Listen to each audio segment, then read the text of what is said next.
आइए हम एक ट्रम्प के साथ खेला की चर्चा करें। इजराइल को 4 राष्ट्रों की सेनाओं ने घेर रखा है और वो उस पर पूरा अधिकार कर लेगा, ऐसी संभावना है। अब देखते हैं पूरा अधिकार 1-2 दिन में होता है या 4-5 दिन में होता है। इसी बीच बड़े एक विचित्र खेला हो गया। ट्रम्प और नाऊ ने एक बहुत बड़ा शातिर खेल खेला कि अब अरब राष्ट्रों के साथ मिलकर उन्होंने एक नया नाटक किया। फिलिस्तीन एक स्वतंत्र राष्ट्र घोषित हो गया। और क्या वह वास्तव में स्वतंत्र राष्ट्र हो गया? क्या उसका संचालन फिलिस्तीनी करेंगे या ट्रम्प और नाऊ करेंगे? ये मामला बड़ा विचित्र हो गया। हुआ ये कि अभी नाहू ने कतर से गिड़गिड़ाते हुए माफ़ी मांगी और उन्होंने कहा कि हमसे गलती हो गई, हमने आपसे हमला किया, हम तो हमास के लड़ाकों का अंत करना चाहते थे। हुआ नहीं। इसमें कतर का एक सैनिक मारा गया। उसके लिए भी नाऊ ने दुख जताया और यह वायदा किया कि अब भविष्य में हमसे ऐसी गलती नहीं होगी। अब अरब राष्ट्र हैं पिघल गए, उनको तो अपनी सुरक्षा चाहिए, कुछ भी हो जाए, ठीक है। अब जो भी हुआ, अब हुआ यह कि अब ट्रम्प और नाऊ ने एक शांति प्रस्ताव बनाया। शांति प्रस्ताव बना लिया, उसमें अपनी सारी बातें रख दी, मगर उसमें फिलिस्तीन का कोई प्रतिनिधि नहीं। शांति प्रस्ताव में सिर्फ जो ट्रम्प ने इन्होंने शांति प्रस्ताव बनाया वही प्रस्तुत कर दिया। अब यहाँ पर सवाल उठता कि जब फिलिस्तीन स्वतंत्र राष्ट्र है तो जब आप कौन सी भी शांति प्रस्ताव करते हो ना तो उसमें फिलिस्तीन का प्रतिनिधि भी होना चाहिए, परंतु ऐसा नहीं हुआ। यह एक पक्षीय शांति प्रस्ताव तैयार किया गया। चलिए, आपने तैयार कर लिया। अब यहाँ पर सवाल उठता कि क्या फिलिस्तीन स्वतंत्र हो गया? क्या फिलिस्तीन को उसका अधिकार मिल गया? क्या फिलिस्तीन का संचालन वहीं के लोग करेंगे या ट्रम्प और नाहू करेंगे? ये ऐसे मुद्दे हैं कि जिन पर विचार करना जरूरी है। और क्या इजरायली सेना गाजा और वेस्ट बैंक से तत्काल हट जाएगी? यह भी एक अहम मुद्दा, इस पर भी चर्चा होना चाहिए।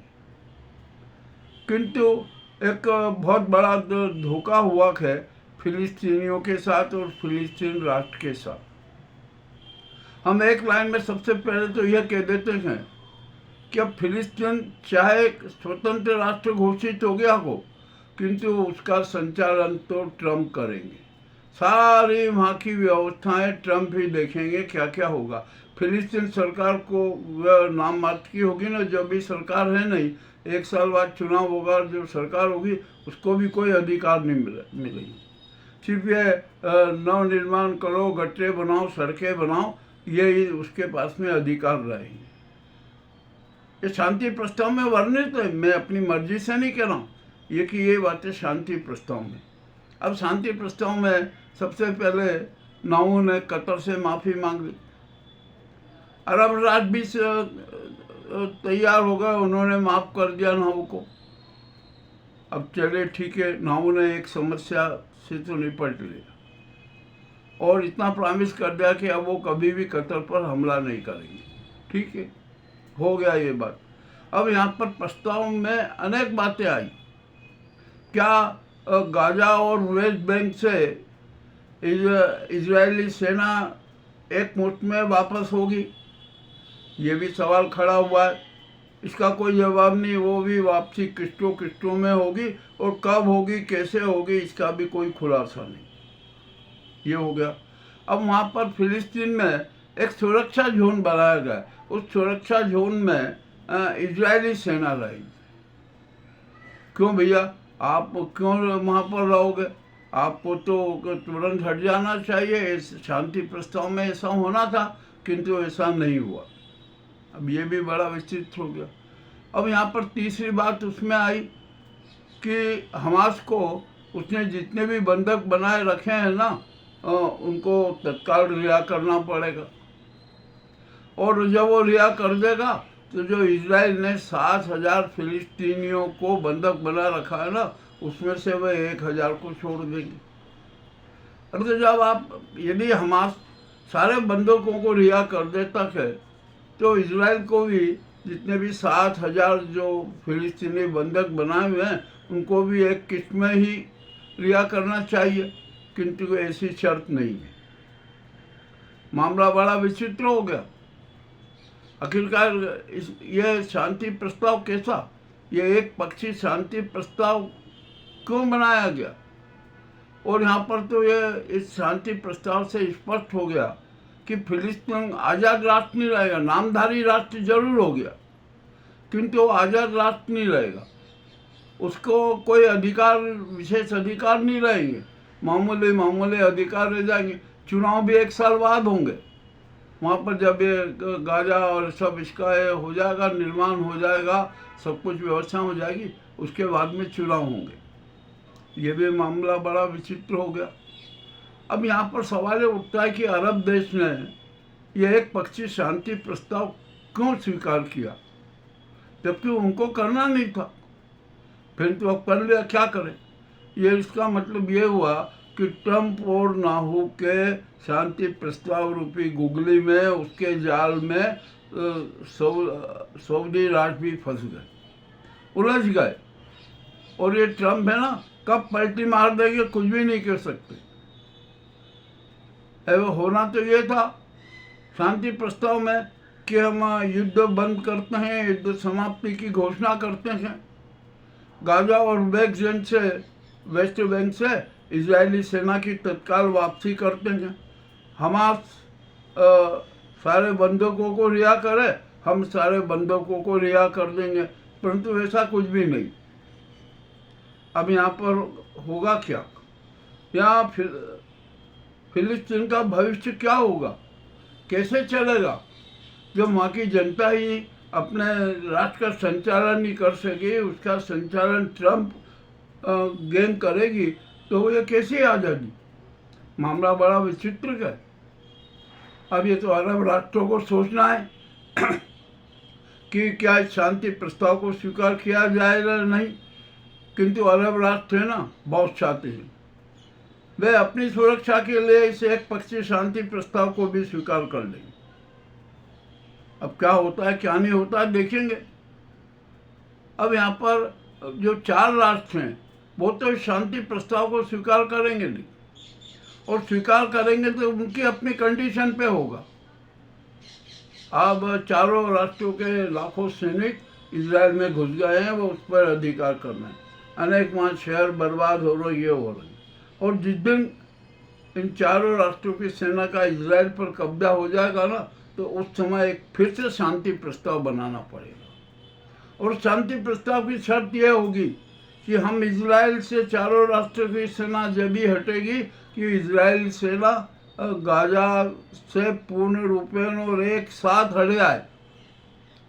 अब क्या देखते हैं, क्या ये मान्य होगा? क्या कौन मान्य करेगा?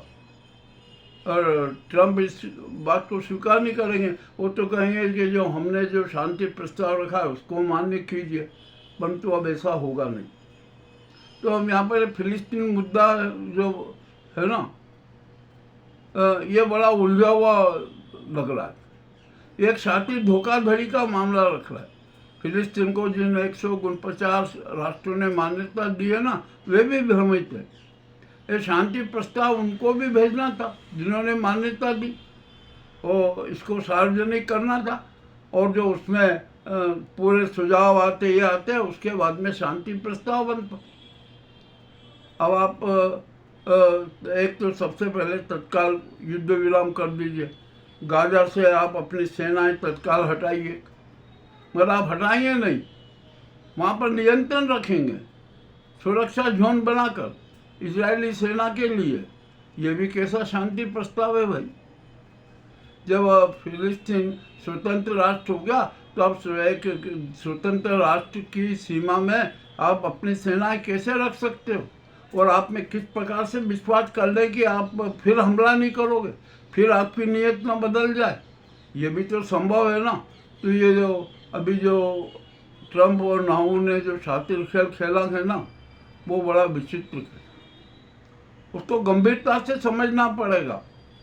अरब राष्ट्रों को भी एक सोच समझ के अपना निर्णय देना पड़ेगा, उसको स्वीकार करना पड़ेगा। मामला बड़ा गहराया हुआ है, गड़बड़ी वाला लग रहा है। अब देखते हैं क्या होता है। अब स्थिति तो जब ही बदलेगी कि जब चारों राष्ट्रों की सेना पूरे इजराइल पर कब्जा कर लेगी। जब इजराइल घबराएंगे, ट्रम्प घबराएंगे, जब वो कहेंगे नहीं नहीं ठीक है, अब आप एक नया शांति प्रस्ताव बनाते हैं, उसके हिसाब में से पूरा वो चलेगा। उसमें फिलिस्तीन को पूरे अधिकार दे दिए जाएंगे, राष्ट्र संचालन के, निर्माण के, पॉलिसी निर्माण के, सबके। ऐसा प्रस्ताव आना चाहिए, परंतु ऐसा प्रस्ताव आया नहीं है और शायद ही आएगा, क्योंकि जो अरब राष्ट्र है ना, ये फिलिस्तीन को मान्यता दे दी, उसके लिए सब बढ़िया, इस्लामिक एकता के लिए भी हाथ तैयार हो गए, परंतु वे अपने स्वार्थ के लिए कोई ऐसा क्रांतिकारी कदम नहीं उठाएंगे, कोई क्रांतिकारी कदम निर्णय नहीं लेंगे। चलिए ठीक है, अब ये जो भी स्थिति बनती है ना, देखते हैं क्या है। अभी हम इंतजार कर रहे हैं। इजराइल में घमासान चल रहा है, लाखों सैनिक इजराइल की सीमा में घुसे हुए हैं, मिसाइल से हमले हो रहे हैं, ड्रोन से हमले हो रहे हैं। अब इन हमलों पर क्या होगा? इजराइल पर चार राष्ट्रों की सेना का कब होगा, कितना समय लग सकता है, और कब्जा होने के बाद ही कोई नया शांति प्रस्ताव आएगा।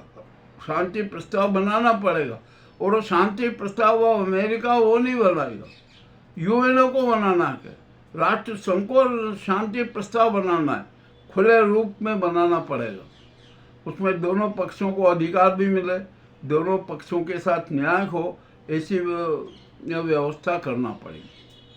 अब यह देखते हैं क्या होता है, क्या नहीं होता है, और ट्रम्प किस समय क्या नीति बदल देंगे, कुछ भी नहीं कह सकते। तो जो अभी जो एक पक्षी शांति प्रस्ताव आया है ना, उसका हमने विवरण दिया है, परंतु यह बात तो सही है कि फिलिस्तीन के साथ शातिर धोखा हो रहा है, इसमें कोई शंका नहीं है। अरे अब आप फिलिस्तीन को आर्थिक मदद कौन देगा? आप उसके व्यापार पे प्रतिबंध लगा दोगे, व्यापार पे भी अमेरिका का नियंत्रण रहेगा, वहाँ की व्यवस्थाओं पर अमेरिका का नियंत्रण रहेगा, ट्रम्प के हिसाब से फिलिस्तीन चलेगा, तो ये कैसी आज़ादी? कौन इसको आज़ादी मानेगा? तो यहाँ पर अब राष्ट्र संघ को चाहिए कि वो एक मध्यस्थता करे और इजराइल और फिलिस्तीन के बीच एक नया शांति प्रस्ताव तैयार करे, और उसमें दोनों देशों के साथ न्याय होना चाहिए। हम तो इस बात की पक्षधर हैं। अब देखते हैं क्या होता है, क्या नहीं होता है। अभी 2-3 दिन ठहरिए, 2-3 दिन इंतजार करना पड़ेगा हमें कि वास्तव में क्या होगा। ये तो अभी जो थी ना, ये तो एक सामयिक परिस्थिति है, ये सुझाव है और ट्रम्प और नाहू का, और सऊदी राष्ट्र उसके पक्ष में, सुझाव के पक्ष में नजर आ रहा है। अब ये यदि 4 राष्ट्र है ना, इन्होंने शांति प्रस्ताव को स्वीकार नहीं किया, तो ये भी मान्य नहीं होगा, तो फिर से नया शांति प्रस्ताव बनाना ही पड़ेगा। तो अब समूचा विश्व एक ही पक्ष में है कि इजराइल और फिलिस्तीन के बीच शांति प्रस्ताव बनाया जाए, और वो यूएनओ बनाएगा। ये एक 5-6 राष्ट्रों की समिति मिलकर वो शांति प्रस्ताव तैयार करेगी, और उसको अनिवार्य रूप से इजराइल और फिलिस्तीन को मान्य करना होगा। ये हमने आज की ताज़ा घटना की सूचना आपको दे रहे हैं। एक जो अंतर्राष्ट्रीय राजनीति का खेल चल रहा है ना, उसमें ट्रम्प किस प्रकार से शातिर खेल कर रहे हैं, उसका हमने आपको विवरण दिया। और ट्रम्प की चालों को समझना बहुत मुश्किल है, ये सऊदी अरब राष्ट्र समझ ही नहीं सकते।